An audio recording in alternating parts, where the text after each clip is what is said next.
Hello, everyone. Welcome back to another exciting and inspiring episode of On Location with Zara Durrani. Currently, we're here in the beautiful Charles Van Sandwyk store in the heart of downtown Vancouver in the historic Gastown district. Joining me is someone who I'm so excited to have on the show today. He's taking a little breaky break from work right now. Works around the corner. He's the head of the acting department at the Vancouver Film School.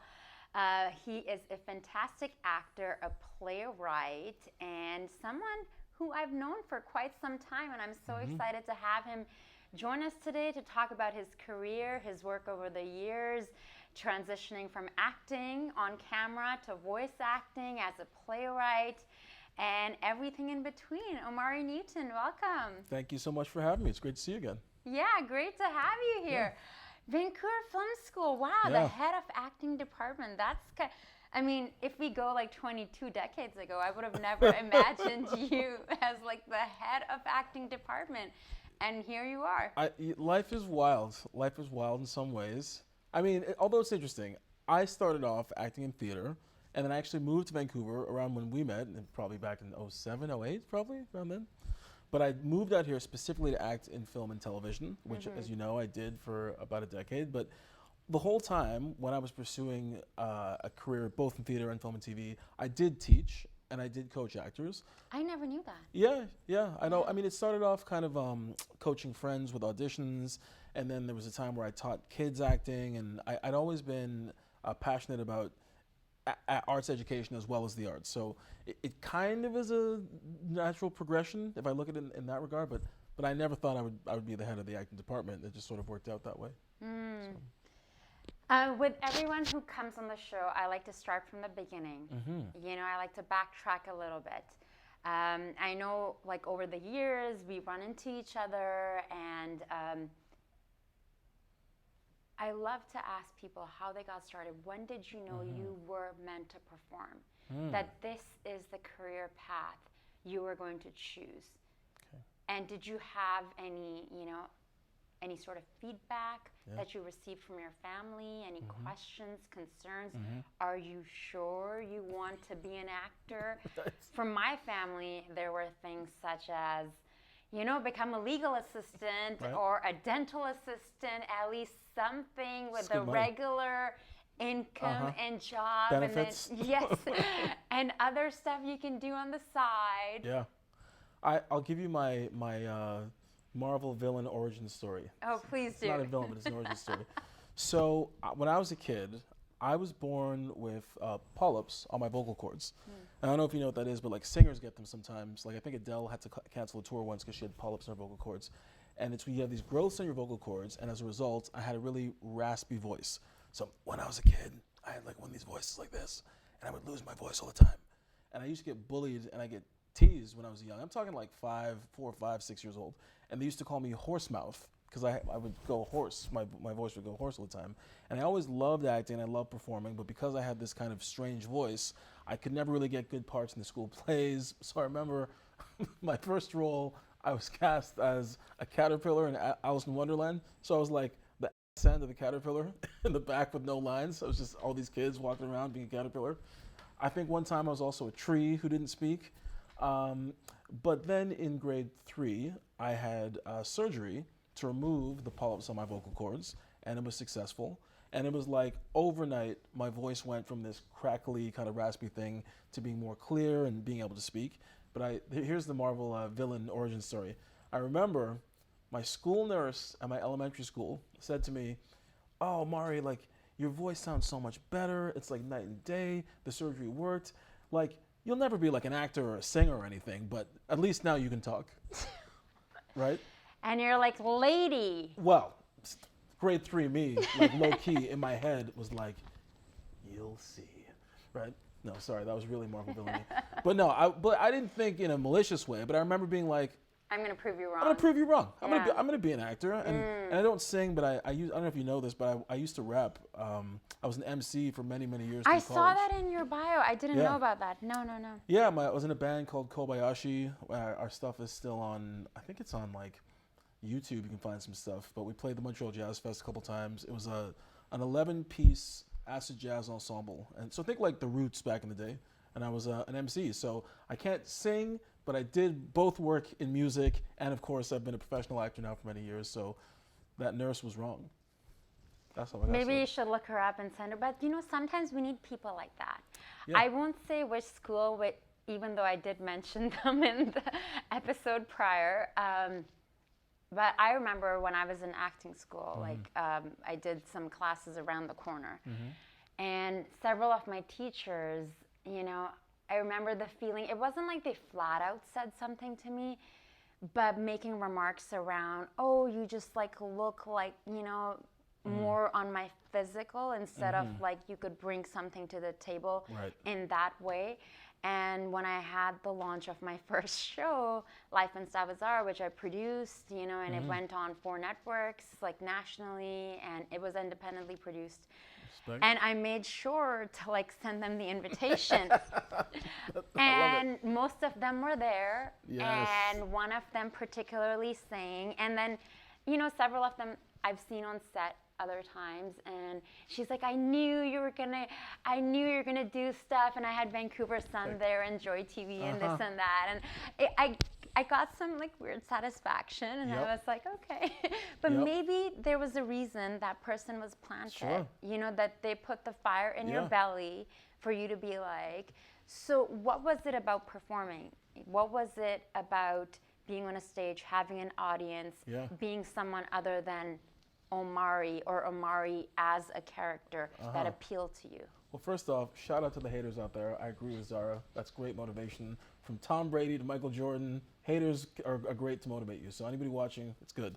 And for me, I was just always one of those kids who I had a really vivid imagination, and I had a lot of energy, to the point where I think at one point, teachers or people at my school thought I had ADD or ADHD, because I was one of those kids that would sit in my chair, and you know what I mean? I would constantly be moving just while paying attention, so they thought something was off.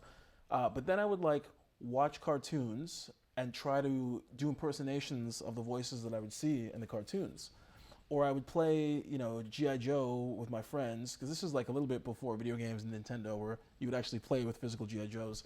But I would always never make the G.I. Joe characters the characters. I would create new characters and give them all voices and have backstories. So I was just always full of energy and had an elaborate imagination and loved telling stories and playing make-believe.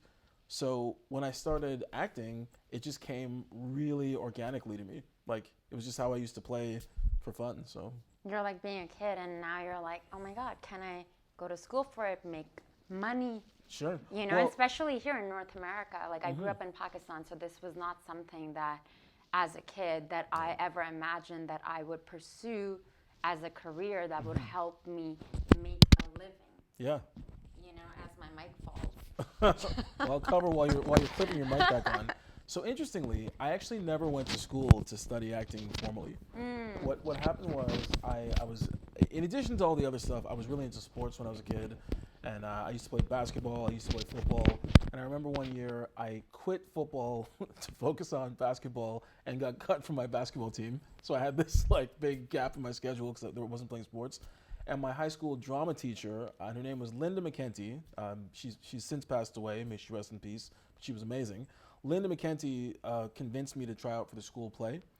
And I remember it was Shakespeare's Much Ado About Nothing. I played Benedict, did the play. And during one of the matinees in this high school play, there was 3 people in the audience, and one of them was an agent. And after the show, this agent came up to me when I was, 16, 17, and was like, have you ever thought about doing this for a living? And I didn't know at the time that there was an acting scene in Canada. I didn't really know about what it meant. And this is in Montreal? This was in Montreal. Okay. Yeah, Beaconsfield High School back in the day. So I signed with my first agent when I was 16 or 17 and started going to auditions, and then by age 19, I was cast as a lead in a play. So I got my start in the theater professionally, got my union card in the theater, and then became a TV actor after. Yeah. Nice. And to have an agent at 16 to 17, wow. Yeah. I'm doing this a long time. Long time. I was taking a look at your IMDb for someone who says that, oh yeah, I don't know about acting anymore. I'm like, wow, look at all this like voice stuff that you're doing. And you know, that was a big thing that I didn't know that was happening like in Vancouver. And like the fun of, I've like done this year some Walla stuff and some like dubbing, and when they want like South Asian or like Pakistani or Indian accent, or like, you know, more, thank goodness now they're bringing in people with like authentic, like, you know, Hindi or Urdu accents. And I was like, I did a thing with like Dave Patel, like for his first thing, but like seeing your work, I'm like, you were doing so much voice stuff. Like, how is that? Tell us, like, how is that voice different when you're doing the animation and building that character, you know, and making them different, because now no one's seeing you. Right. No one's seeing Omari. You can dress as whatever when you go in there. Yeah. When I was on My Little Pony, like My Little One Day, and like all these people, they're so comfortable. No one's wearing makeup. I was the only weirdo who came in, like, you know, and all these girls, they're in like onesies and in like their. People are so comfortable and having the time of their lives and making a pretty decent paycheck as well. It's not bad. Yeah. So how did you transition into voice, and what is the building a character like for when you're doing it for this animated character voice? Well, the biggest secret that I tell, and I literally, I was in Calgary last week teaching voiceover workshops to high school students for the school. But the biggest secret of voice acting is it's just theater. Like animation, it's just theatrical style acting. The only difference is in a play, of course, the audience can see you, but you're giving the same performance for voiceover. And if you ever, I mean, I'm sure you noticed when you watch in the voice booth, voice actors are very animated. Like, you're not just standing by the microphone in neutral. They're like, you're moving and you're, you know. And it was better in the beginning when I went in there. I felt very aware. And then I remember like Alistair was like, okay, just like give it to them. Just like let it go. And then the more I was like, wow, this is like fun. Getting it's comfortable, like, right? Yeah. Well, the thing is, you'll stand out more in voice if you're like very reserved. Yeah. Because everybody's going, and I tell students, like, if you ever look on YouTube at like Robin Williams behind the scenes in Aladdin, he's going crazy. Or Benedict Cumberbatch when he plays Smog, it's incredible. Like, and that's a full motion capture performance, so they really, really get into it. So that's the first secret, is that voiceover is just theater. And because I came from this pretty extensive theater background, when I moved to Vancouver, one of my first major gigs was Bard on the Beach, where I booked the role of Aaron in the play Titus Andronicus. And at the time, I had just signed with characters, who I'm still with now. Yeah, wow. Yeah, Caroline Young. I think she might have been starting to build her roster back in like 2008.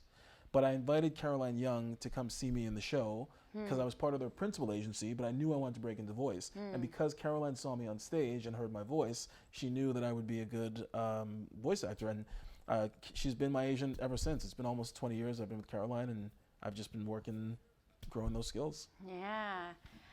I was talking about the show Continuum with Ryan. Yeah. And that was such a fantastic show with so many local actors and a sci-fi show that is like really well done. Yeah. It just sucks you in. You know, sometimes you have, like, I love sci-fi. Like, I grew up watching like sci-fi. I learned English by watching sci-fi and classic MGM TNT movies, and you know, because we literally got 2 channels in Pakistan, and this is like 10 million years ago.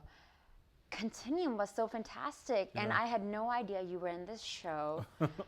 And I'm like, that guy looks really familiar. Like, you know, it's like in these like gray overalls. I think they were gray. Orange, and I think, but yeah. Okay. Or red or orange. There was some kind of like overalls. Yeah. And, you know, I'm like watching, I'm the type of person when I get into a show, when I really get into it, I watch it all night. Sure. Like, I binge watch it, and your name pops up. And I was like, yes! I'm like, that face was familiar. That's Omari. I was like, that is so cool. Yeah. I was so, like, proud of you. The fact that this is someone that I knew, like, you know, many years ago, and to see you find success and to be on screen. And, you know, and you weren't being Omari, you know, because you were like, and with the computers and the glasses, and you were just, And there was some, I forget which episode, because this is a while ago Right. that I watched it. Like, I think it's been over a decade ago that Sure, I saw this. sure. And I remember there's one episode that is kind of more focused on your Yes, character. Either you yes. go missing or I someone escaped from a mental ward. Yes. I had an army of cockroaches. I know that one well, yeah. Yes. Yeah. And how was it working on that show? That's such a fantastic cast, and I love Yeah. the whole time sequence Yeah. stuff. It was a dream come true. Honestly, it was. I mean, as you saw, I just saw Ryan. I haven't seen him in ages. It really was like a family. And just so you know, Ryan Yeah. was just literally sticking around, even though we verbally didn't talk about it. He was sticking around to Just say, to say hi? yeah, Oh, yeah. that's really He sweet. came in all the way from That's really Squamish, sweet. and he's Well- like, that's Omari, right? Who's coming next? And I was like, yeah. Well, that was the vibe on set, and I think it's a couple things. I think one, like you said, it was a Canadian show, because oftentimes, not all the time, but sometimes as Canadian actors, and there's so many talented actors in Canada, but often we get cast on American shows where like 1 through 7 on the call sheet are American. And now you're Mike. No, my mic. There we go. Got it. Yeah, if you get cast on an American show where 1 through 7 on the call sheet are American, and sometimes there's like a vibe or an attitude where they treat the Canadians like the help. But this was a show that was created by not only a Canadian, but like a Vancouver resident. Shout out to Simon Barry, Simon Barry. who was an amazing showrunner and great to work with. The cast was like top to bottom Canadian, largely local actors. And they were people who, I mean, other than me at the time, because that was one of my big breaks on TV, it was like a who's who of sci-fi in Canada. Like Tamil Penniket, like Roger Cross, Lexa Doig, Tony Amendola, Ryan Robbins. So it was wild for me because I'd recognized all these people from TV. So and I told Roger and I are friends now, but I remember the first day, I remember Roger from 24, and I sat down in the makeup chair, and Roger was sitting next to me, and it took me a while to like relate to him like a person, not just be like, oh my God. So we just, and to the credit of the cast, like all of them from day one were so welcoming. Like literally, and I've said this before, but it's true, Lexa Doig, who has done a billion TV shows, like Lexa she's been on everything. Lexa literally, at the time I was like renting a studio in the West End, she literally found out I was like taking cabs to set and would pick me up and drive me to set. This doesn't happen. Like she was a big star, she'd done a bunch of stuff, but we hit it off, and she found out, like I think one day after set, I told her I was like waiting for a cab or whatever, and she's like, oh, I'll give you a lift home, and my cast member would, and sometimes she would come in early, like her scene might not be late, she would come in early, so shout out Lexa Doig, like just a super, super solid human. Roger Cross, nicest guy ever. Even like Alex Ponovic just came to Vancouver Film School to talk to my students. I met him on that show. We still keep in touch, we're still friends. Ryan, stuck around, say hi, like, it was a dream job, and we had 4 beautiful, amazing seasons. I got to go to Dragon Con. I got to go to Fan Expo Vancouver. Like, I was living out a lot of childhood dreams on that show, so it's incredible. And especially when it comes to that kind of make-believe, where you're going back in time in the future, and I think that I can't think of the actor's name because him and his son were in the show, and he's kind of this guy who's sort of homeless, and he's talking to himself a lot. Ian Tracy. Yes, Yeah. yes. And they Who's filmed another it. legend, like, Yes, and yeah. they filmed the scene around Gastown. Yes. Till then, I didn't know it was filmed here. Yeah. And I was like, oh my God, because some of these people like Roger Cross and like I'd interviewed them before, and I Sure. was like, okay, another Canadian actor, Sure. but I He's didn't got maybe clue it. Toronto. I didn't Sure. clue it in that it's filmed here. And the show was set in Vancouver. Like that's the thing, right? Yeah. Like oftentimes Vancouver plays Seattle or New York. It was a show shot in Vancouver, Vancouver, that about- was playing Vancouver. So that was also really, really cool. Just not having to pretend we're in a different city. And a lot of like locals shining, and something that is truly entertaining and captivating, like really sucks you in. It made me sad when I wasn't like, what do you mean? We're not going further. I want to keep, know. because Oh, I love those like, anything that is sci-fi related Yes. to time, Yes. and when you're going back and into the future and different dimensions, Yeah. and this can also happen, but when it's written well and explained well, where you believe that yes, this can It's happen. Brilliant. Yeah. Brilliant. Yeah. Simon's gone on to have incredible success. Like he's working on Warrior Nun now. He did a bunch of stuff. Like It was a really like the stars aligned in the writing, in the directing, in the producing, in the cast, and it was brilliant. Yeah. And you worked on this show, I think, when we ran into each other at Chapters, and I was like seeing. I think there so. was a Blue Mountain. Oh, Blue Mountain State. Yes, in Montreal, you were working on that. And Yeah. tell us about that experience.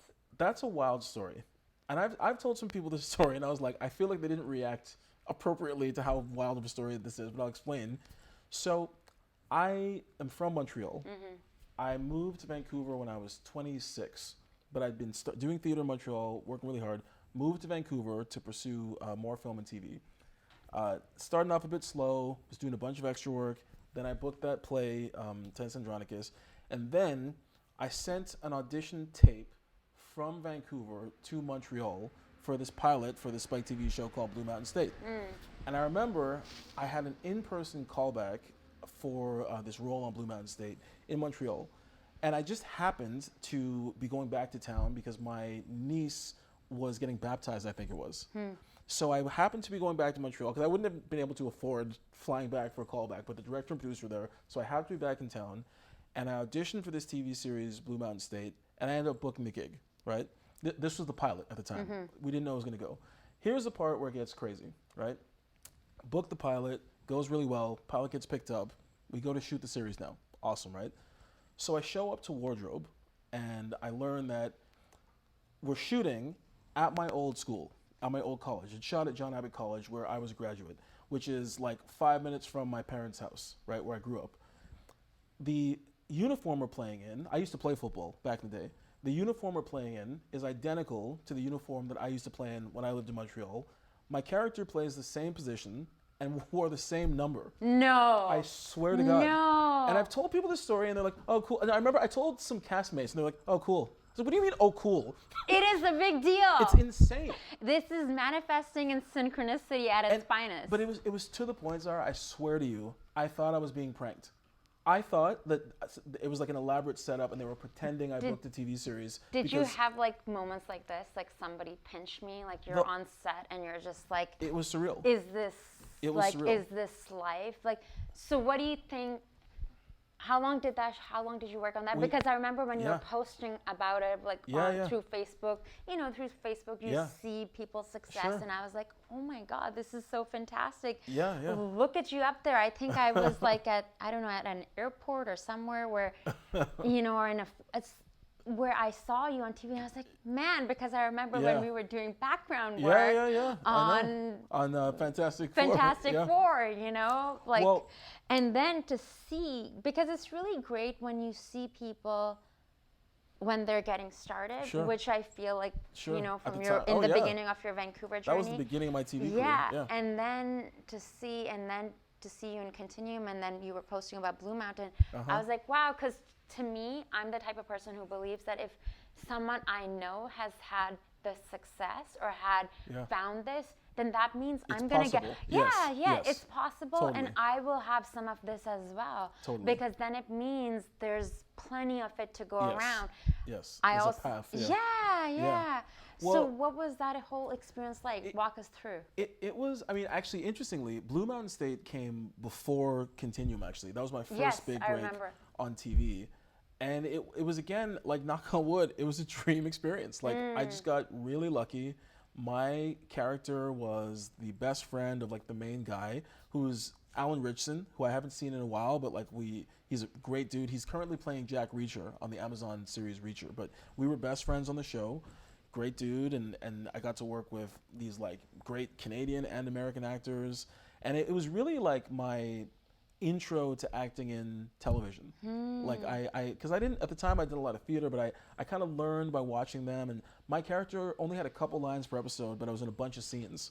So I got to watch and learn and get some great punchlines in there and react. And the creators of the show, Eric Faulkner and Chris Romano, who goes by Romansky, were these guys who were like my age, these comedians from Boston, and we just really bonded. We're still friends to this day. Like, we were at a Canucks game last year, you know? It was just one of those situations where I got very, very lucky, and it happened to run for 3 seasons, and then we did a movie. I have a question for you. Yes. Because you were like, I didn't do acting school or acting classes. Yeah, I do theater. What do you say to your students who are like, well, Mr. Newton, what advice would you have for us? Because like, why are we in class? Like, I would love to hear. I personally feel, for me, I'm an experiential learner. I'm not really a studious kind of person. I need to do the thing, fall on my face, make mistakes, break things, and learn that way. I'm not, everyone is a different kind of learner. Yeah. It sounds like you have to experience and get into it yourself. I would say this, right? You definitely don't have to go to school to have an acting career, but I wish I had a school like Vancouver Film School when I started, because I had to learn, and I joke about this, but it's through public failure and public humiliation, lick my wounds, regroup, and try again. Whereas if you're in school, all those big mistakes you make, all the like not knowing what you're doing, spiking the lens and missing your mark, it's better to do that in a class where your teachers can adjust you. So by the time that you get to set up on set, they're like, "Sir, what are you?" Dudes. And when I started, Tell us. Can you share some stories with us? Oh, I didn't know what I was. I didn't know what I was doing. On Blue Mountain State, I had all this. Obviously, I did something right that kept me around, but I had all this energy, but just learning how to like keep energy Contained. and stay in the scene while hitting the mark is something that you learn through watching other people who are really good at it. And I remember actually, my boy Darren Brooks, who was on Blue Mountain State. He's also an actor who was on The Bold and the Beautiful for years. He was a machine. Like soap opera actors are machines because they do like an episode a day. The amount of dialogue they do. And I remember Darren was like so good at hitting his mark, and he'd never drop his lines, and he was just a machine. And just watching guys like that who had so much practice was the way that I got to learn. So that's what I would tell people. Yeah, you can learn on the job. It's just way more pressure, and the stakes are way higher, because if you mess up badly on the job, they might not ask you back. If you mess up badly in a classroom, then that's what you're there to learn. That's very well said. Like something I had to learn like the hard way. I remember it was like a booking a day, and it was like second unit on the 100. And we're starting like, it's like I'm like the only actor. We're starting really like wide, and like my brother is dying, and I'm carrying him, and like it's this thing, and this is how they're gonna open the episode or end the episode, something like that, season 4.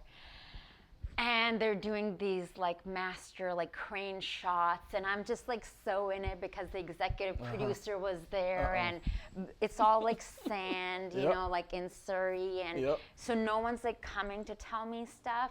They're yelling like super far away, and like I'm like the only performer and like all this crew, and it's in the middle of the summer, super hot. I'm giving it all my emotions. My close up is at the end of the day. Oh no, that's so classic. The classic, and you were dead by the end. And they're like, now, give us emotions. You're crying. And like all day, in the heat, they can't even. And they gotten a stunt double for me, but I ended up doing my own falls because I could. Yeah. And no one could come in the sand to give me water. So it's in like a day before my birthday in the summertime. And I'm just like sweating so much. And because the kind of stuff they got me was just in case they had to pad me and stuff. Yeah. So I'm just like dying. You So got by nothing. the time 4 or 5 o'clock comes in after like a full day, they're like so close. I had nothing to give. Yeah. It's I sadly. was like, that was a bad lesson to learn. No one told me that in class. And you know what? That's exactly the kind of thing that a good school or a good class, right, will teach you. Is understanding when it's a wide shot, when it's a crane shot, when it's your close-up. And the veteran actors, you want to be giving something every take, but you know that the money is when they're right here, right?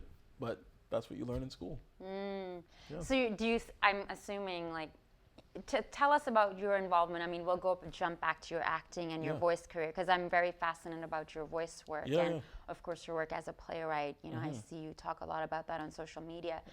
But at film school, like being the head of the acting department, can you speak to some of that experience, what that has like, and like how you've made changes, and what are the students learning in class? Other than not to give all your emotions on the wide shot. Yeah. I mean, honestly, like, I feel like I'm one of the luckiest people in the world. I feel very blessed because I feel like my job as an acting educator is to be a mentor to the next generation of actors. And I love actors and I love teaching. So I feel like my job is to share insight into what they're going to expect out in the business, right?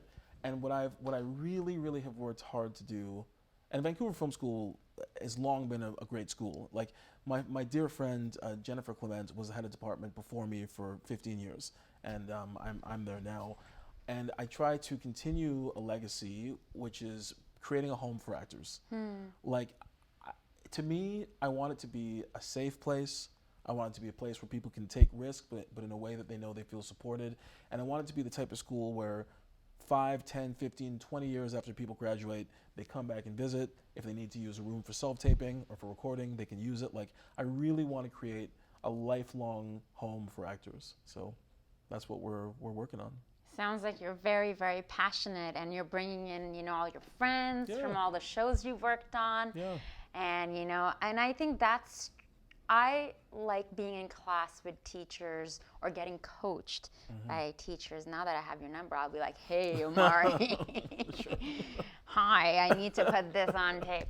I love learning from people who are out there, like, doing the work. Right.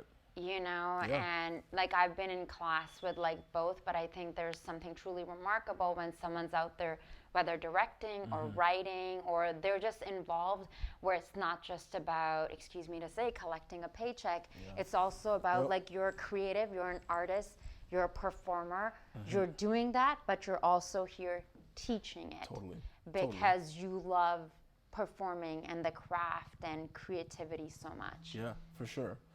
Yeah, for me, it's like, and I have similar issues, especially when I was a young artist, with some of these people out there that to me would charge exorbitant fees for coachings or classes, when it's like, that these young actors are, working as busboys, like that's their whole paycheck, right? Like I always had an issue with that. And to me, I feel like if I wanted to make money, I would go into real estate. Yeah. Not that everything gets money, right? But if my primary goal was to make money, I would trade stocks and I would go into real estate. To me, if you're working in education, especially art education, your primary focus and passion has to be mentoring young actors. You cannot be there just for a cash grab. You cannot, because people know. Like, I feel like they can feel it if that's what's going on, right?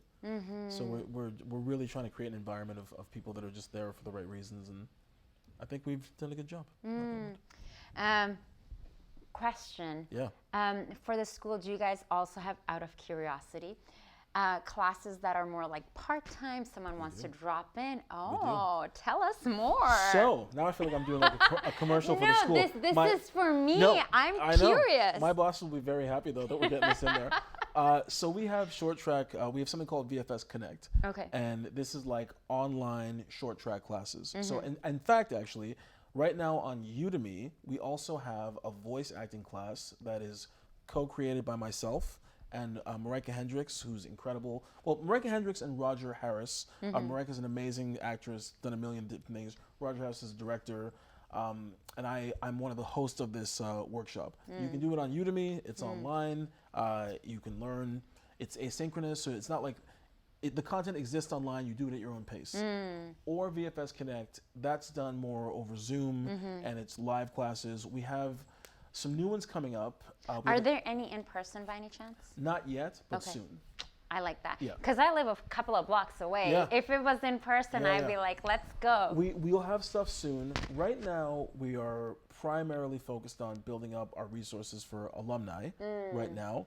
But the long-term vision is to offer not just classes for our alumni, but for the broader community. This would be more evenings and weekends, because during the week we have our classes. But yeah, I want this to be a place that serves actors at all levels. So. And I like, especially when you were talking on the financial and the monetary aspect, and like living in Vancouver.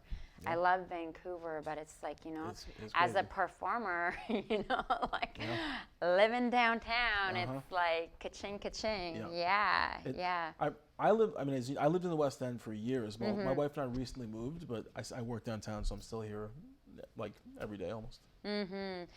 I'm very interested in voice and movement. I feel like, and improv. things that are getting me out of my head and more in my voice and my body, more like, that kind of connection. Most recently, like just a friend of mine, just through referral, and we're kind of just like helping support each other. Like I help him on social media game and and the PR game, and he helps me, in the coaching business. But I feel like it's like forever a student. Like I can always be improving and always be growing and learning.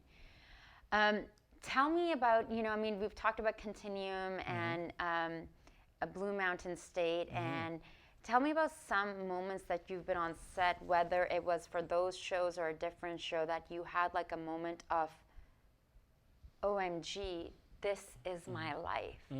Like, is this a different reality? Like somebody pinch me, someone wake me up. I know I've had a few of those in my life. They make me, like, I forget to eat, I'm emotional, I'm just like, I want to soak up this moment as much as possible because I'm here. I'm getting paid. My heart is exploding and I'm in the moment, I'm present, I'm loving the people I'm with. And those are just great moments. The credit I'm most proud of on my resume is I've got to voice Black Panther for different Marvel shows for the past decade. Ooh. So Marvel, Lego, I've done it for. They have animated motion comics, and there's a show on Disney XD called Marvel Superhero Adventures. So I got to do the voice of Black Panther now for a decade, even before the movie came out. And that was a moment I literally cried when my agent called.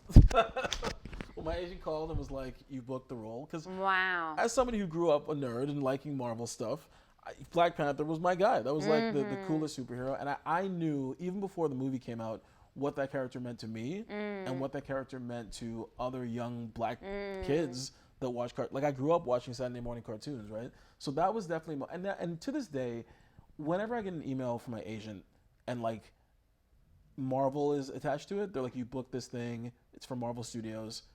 There's always a moment where you're like, "What is my life?" So that's definitely like, booking Black Panther is definitely the one. Yeah, like I get all the union emails, and I know you're very much involved in the UBCP and committees, and whether it's through voice, through giving back, and you speak up on on my show, and I feel so grateful that I've had this opportunity to bring all these performers and artists and small business owners. And I remember like 20 years ago, I moved to Canada. It'll be 24 years in February from Pakistan, and starting out in modeling. And I remember even back then, I'd be walking down, or when you pick up a magazine, I didn't see many people of color, or it would be like once in a blue moon, or there would be Channel M back in the day.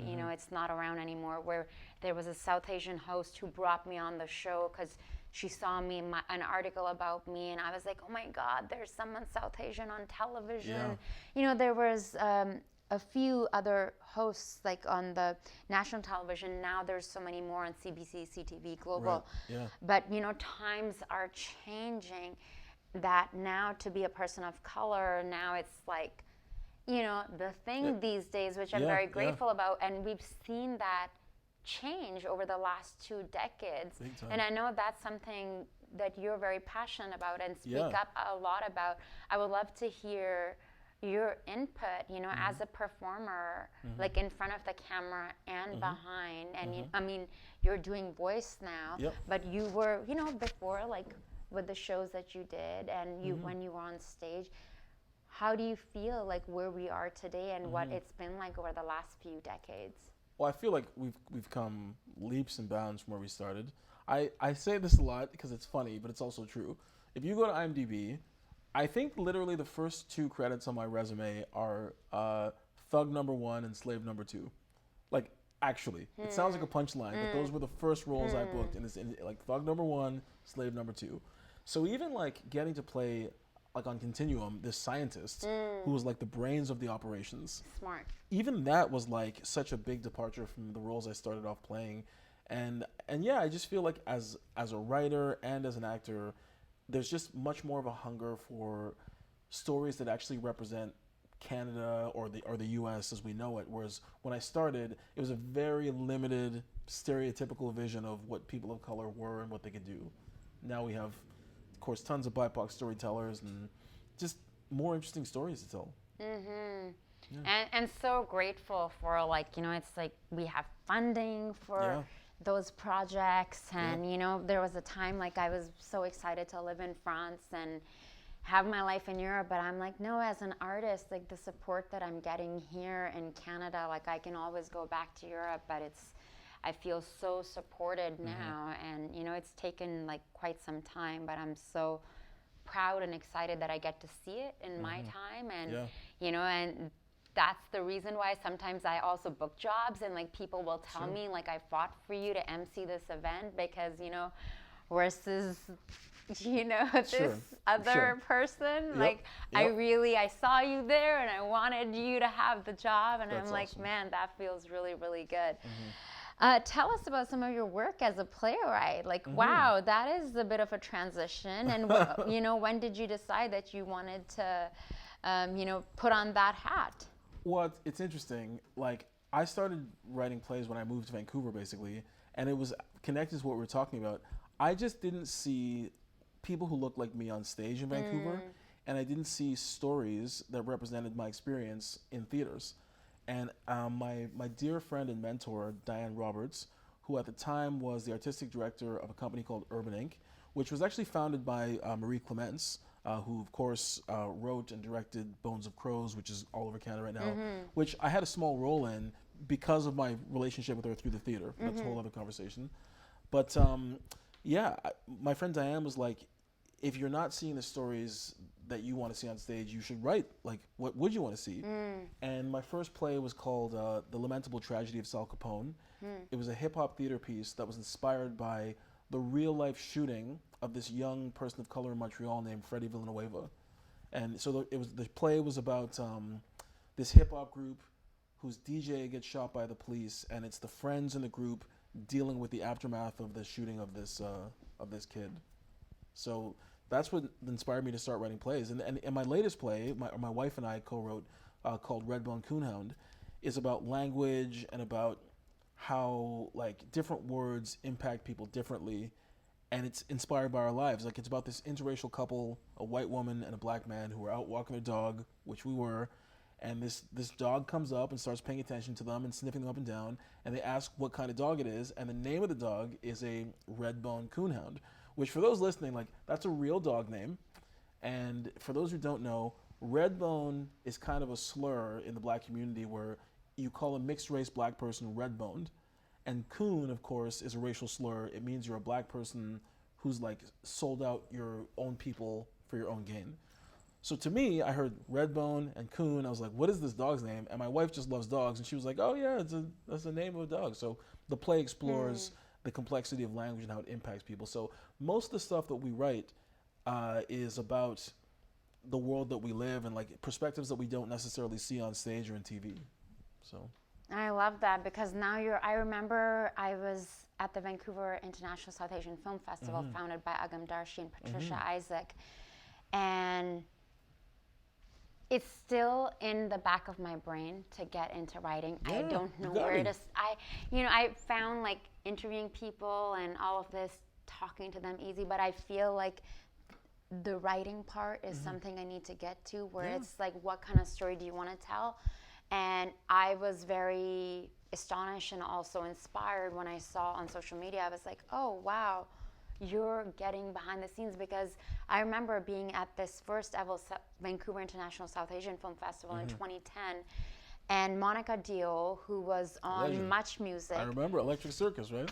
Back in the day, and she was on this panel, and I was the red carpet host and producer, and I was interviewing like, you know, everyone who came in, and it was maybe 25 people in the audience, you know, and it was her and Zaf Peru and like someone else, and you know, and having the same conversations around the thug one and the slave number two. The stuff I've always gotten was either objectifying me or with someone with an accent. Right.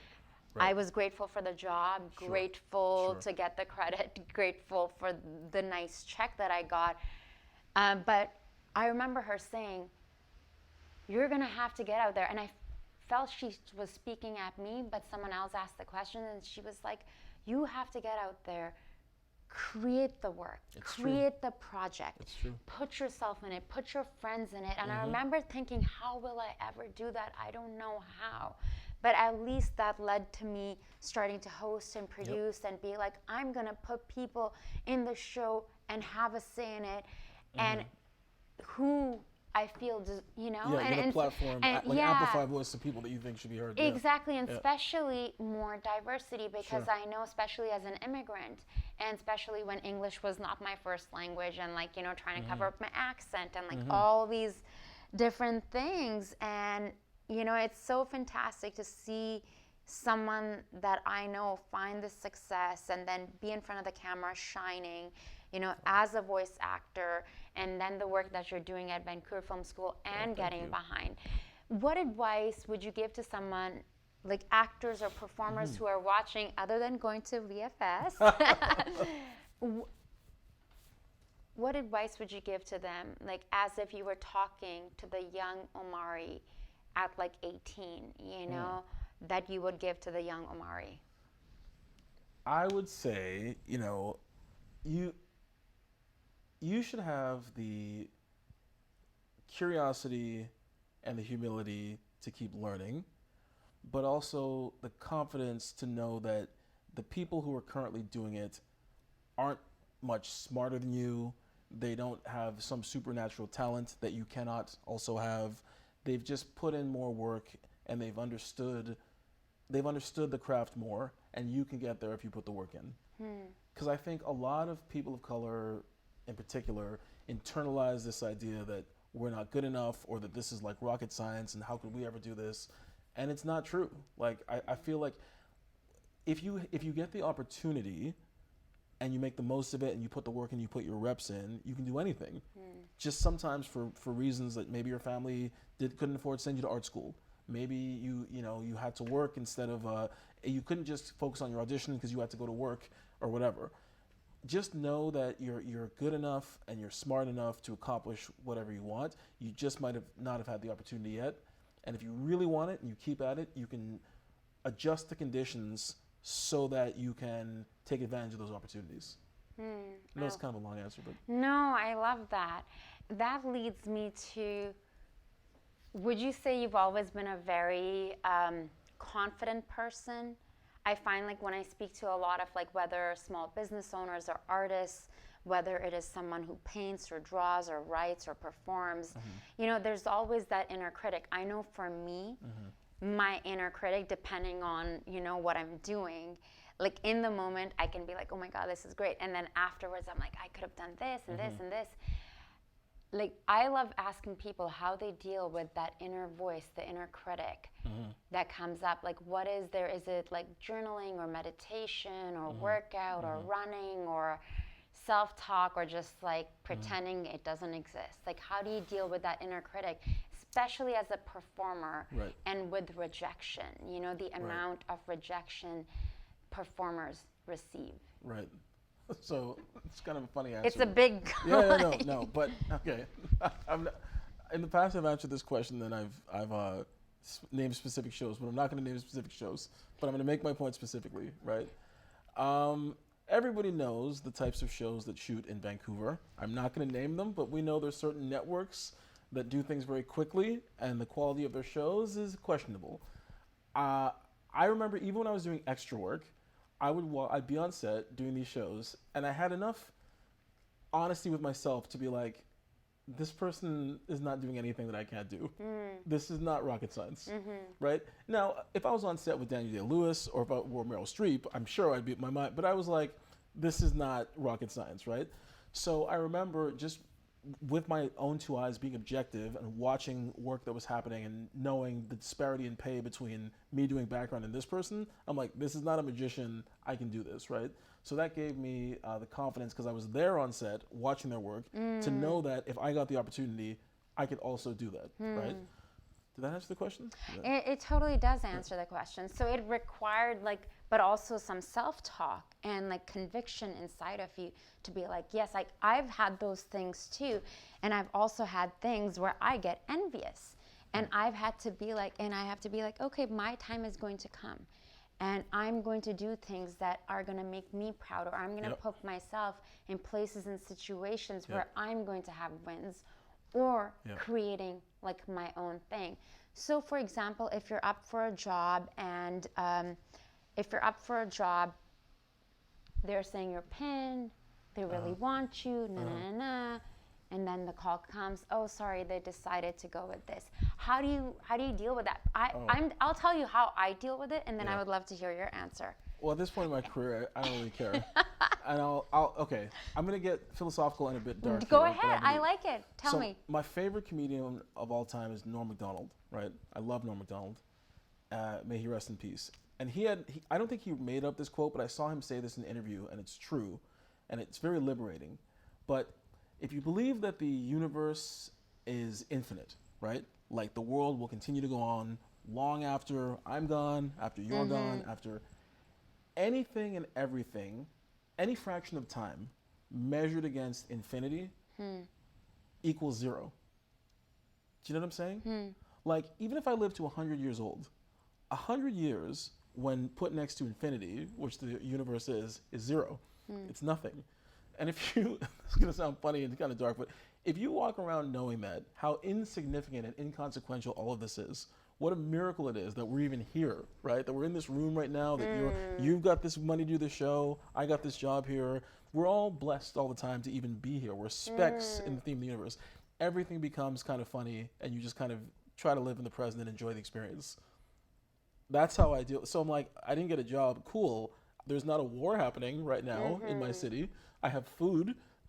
And you woke up today. I woke up today. Yeah. I mean, I love to ask people these questions. Like, I have days where I've been doing this like gratitude journal for the last 5 years. You know, it started out with this email chain that I'm in with friends from Paris. And then also like here I have like a written where I do it, and you know, sometimes it's like I'm like, oh my God, like I kind of live higher up and I can see the clouds and the mountain and the ocean. Like, oh my God. And then there's days where I don't feel like that. And it is the reality of life. There are days where I'm like, man, like, you know, at this time in my life when I was in my 20s, like I should be like, you know, but then I have days like to be honest, I've had a really good year. I feel very, very blessed. That's awesome. I inside of me, I feel like I've been doing the things that I love. But even amongst that, there's peaks and valleys, right? So I love to know, like, of course, that is a great, great way of thinking. But is there like a practice? I don't know if you know, I used to teach yoga. I was kind of like a yogi for a while. I cut off my hair. I was in Bali studying yoga. I went to Vipassana and meditating like 10, 11 hours a day. You know, I have like little things that I like to do that I'm like, okay, come back to the breath, which is kind of like what yours. So I want to hear from you, is there a practice that you like to do when things aren't super 100%? Which is, you know, perhaps like not booking the job maybe doesn't affect you anymore. But maybe on a certain day, if it does, what do you do? Do you call up a friend? Do you well, I mean, to be clear, like obviously I get depressed sometimes, like everyone gets depressed. But I honestly like comedy. I listen to a lot of comedy. Like I really like, I find that really helps. And when I'm feeling down, I try to return to gratitude and return to perspective. You know, you turn on the news and you see there are many, many places where daily existence is hell. Hell. For a number of reasons. Lack of food, lack of resources, war. So when I'm feeling down, I try to zoom out and reflect on all the things I have to be grateful for. And then again, sometimes when I really zoom out and picture like how small the earth is in the scale of the universe, it just makes me laugh because it's all so silly. And it's so true. And your perspective was truly, truly valid. Like it's really, really, you know, and it's like there was a time like I was like, no, I'm like peachy keen all the time, Sure. or at least through social media, versus inside I'd be going through things. Versus now it's like here, I like talking about that stuff because I think it's like a very human emotion, like the spectrums, and especially when we are the ones putting ourselves out there. And, you know, it's taken me time to be like, okay, that audition was great. I didn't get a call back. I thought that was a great, great moment. You know, I paid money for this coaching. You know, it was a great, but, you know, I never thought that I would just enjoy auditioning. Like, you know, and it's like, this is going to sound funny. And like, it's only over the last 2 years that I'm like, wow, like, I'm just enjoying like this process. Because I'm like, I kind of grew in this. I did some work here that I didn't think that I could do, and I grew, and like, okay, now I'm gonna rip it, and I'm also gonna delete this in here, because there was a time I would keep them because I'm like, look at this, and then also feel terrible about not getting a call back. Forget booking, but only getting. Listen, we've all been on those different. Listen, when I was doing extra work, you know, and working the graveyard shift at my gym. I don't know if you remember that. I used to work the graveyard shift at Fitness World. At Fitness World, yeah. I definitely. But I didn't know you worked the graveyard shift. I didn't. Oh yeah. I worked from 9 p.m. until 6 a.m. And I'm sure back then, if I had a call back, I was checking my phone every 2 seconds to see if I got it right. Refresh. I'm sure, but I'm 44. You know, like, God forbid, if I never am on set again, or if tomorrow that's the end of the journey, my last thought will be how lucky I was. That's how I feel right now. That I feel like I've been so blessed in my life and career that I don't really stress out about the other stuff now. Like, you know, like oftentimes people are like, oh, like, when I get to do this, I'll be happy. Like, I feel like I'm doing the things that I want to be doing now. You know, it kind of sounds like, you know, going back to the philosophical, what you were saying. You're almost like in a path of least resistance, you know, and like yogic philosophy, or like Deepak Chopra's like Laws of Success book. You know, I read a lot of that kind of stuff, you know, and he will talk about is like the less you resist, because that's almost you trying to push to make something happen, versus when you're in the flow, when you're allowing things to happen, because there's a flow and time for things, you know, which it sounds like you're in a very content place. Yeah, I mean, I'm also just tired because I work all the time. So maybe that's what it is. But I just feel like, I don't know. I don't have a like, if I win an Oscar, I'll feel like I made it, or if I win a Tony. I don't have. I've never really had that, right? My ambitions are more about like freedom and mental peace, and I don't know. That might sound a little new agey, but no, mental peace is like, it's something. I was speaking to a friend of mine who was one of the main makeup artists of a show that was filming even before the strike ended, and you know, I was having this conversation that I really feel like peace is the goal. Like at 41, like you know, I think something shifts. People talk about it, but something did shift for me at 40. I had a job in between auditioning and creative work I was doing, and I woke up one day after a long weekend having a feeling of like I just turned 40. It was like a month after, and having this feeling of like, what am I doing? Like, you know, I don't want the fail-safe thing. I want to risk it all, and like the idea for me, you know, and it's like, before that I'd consulted, just been freelance all these years, but just during COVID, I got something that I was like, okay, this is adulting now, because, you know, I'm XYZ age, versus listening to the calling of my heart, which perhaps when I was younger may have been around the fame and all of that. Versus now, I feel like it was more in line with, I just want to be a creative person in general. Well, it's, I don't know if you think the same way, but it's also like when I started, I'll say we, because we're around the same age.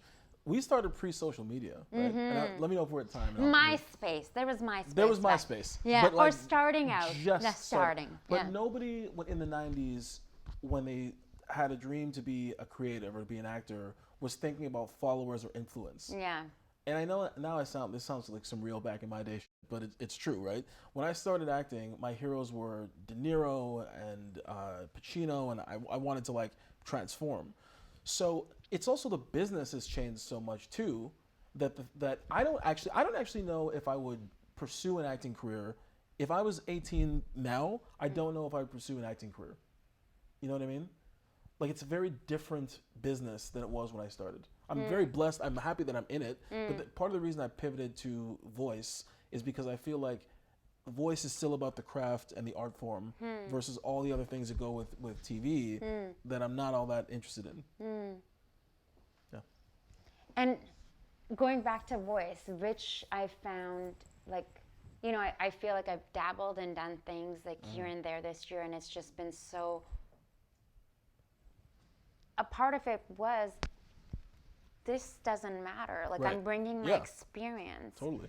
I'm bringing my life experience, my, you know, it's like they're bringing me in essence for, and that felt really freeing. Yeah, it's the best. It's the best. Not that, again, by the way, if any casting are watching, if you want to give me a series regular, I will take it. Don't take this wrong way. I just don't want to disrupt my entire life to try and get it. If it comes my way, I'm happy to have it. I'm good if it doesn't, though. But we're available for work. Ready and willing to work. We talked about his age, and he's with characters, ready to rock and roll. I'm with Red Management. Shout out Murray Gibson. He's an amazing agent. I'm with Red Management for principal. For principal, voila. Yeah. Omari, this has been so lovely. Before I let you go, I love asking everyone who comes on the show this. And this may sound, again, new agey. Sure. Because we are new agey over Right on. here. Yeah. My first production company was called Inspired Life. The show I did earlier this year was called The Inspired Life Vancouver. I love hearing different people's perspective in what inspires you in life. What inspires you to jump out of the bed in the morning? What inspires you on a good day, on a bad day? I feel like I'm inspired by people, of course. I'm inspired by great works of art, like a great movie, a great album, a great song even.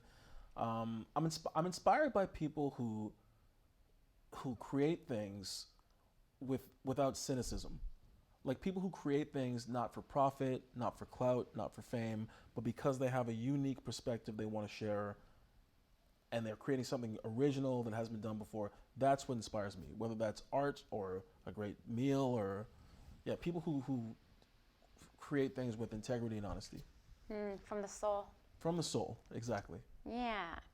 That's a great way to end the show. Well, there you go. Thank you so much for walking out in the rain. My pleasure. And, you know, we're happy to lend you an umbrella if you need to go back. It's all right. Yeah. And Omari Newton, ladies and gentlemen, thank you so much for tuning in. I'm your host, Zara Durrani. If you felt inspired, make sure to let us know. Thank you so much for watching, and I'll speak to you soon. Ciao.